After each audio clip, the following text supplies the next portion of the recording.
የጥልቁ ጨለማ ወይም 666 ኢሉሚናቲ የምንለው አባል ነበር ማለት ነው። እና ያው ከዛ በኋላ የውጭ ፕሮሰስ ለኔ ጀመረልኝ ምናምን አማራጭ ስላልነበረኝ ከኔም አልፌ ያው ፈጣሪን ለመካድ ተገደድኩኝ ማለት ነው። እና ያም በሚሆንበት ጊዜ ላይ ጥልቅ ብዬ አይደለም የገባሁት። ያው እሱ የሚለኝን ነገር ብቻ ነበር የምስማማ የነበረው።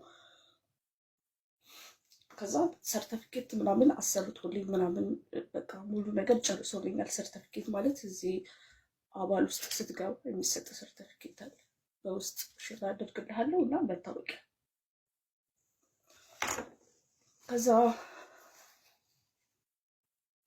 ያው አንድ ያለኝ ተስፋ የነበረው ፈጣሪ ነበር ማለት የኔ ብለው ሰው ስላልነበር ፈጣሪውን እንደ ጓደኛ ነበር ማውራው። ልክ አበቃ። በዚህ ምክንያት ከፈጣሪ ጋር ተራራኩኝ።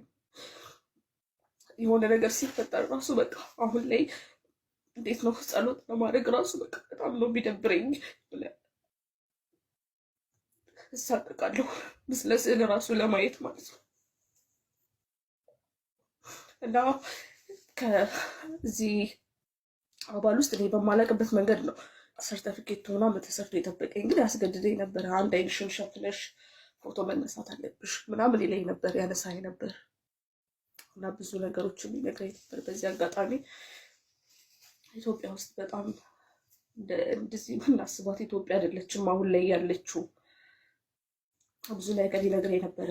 ቤተክርስቲያን ውስጥ ራሱ ሲምቦል ምናምን በድብቅ ገብተው እንደሚያስቀምጡ ምናምን።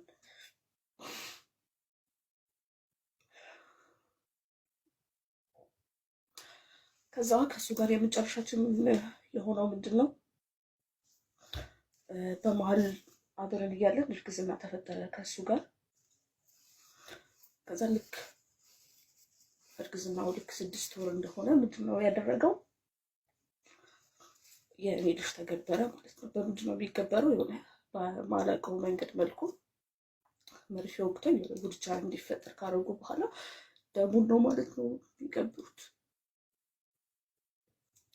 ያን ካወኩኝ በኋላ ከነበረበት አካባቢም ጠፋሁኝ። ሌላ ሀገር በአጋጣሚ መጣሁኝ እና እዚህ ስቅ ብዬ እየሰራሁኝ ነው። ግን አሁን ላይ የምኖረው ምንድን ነው? እንዴት ነው ያው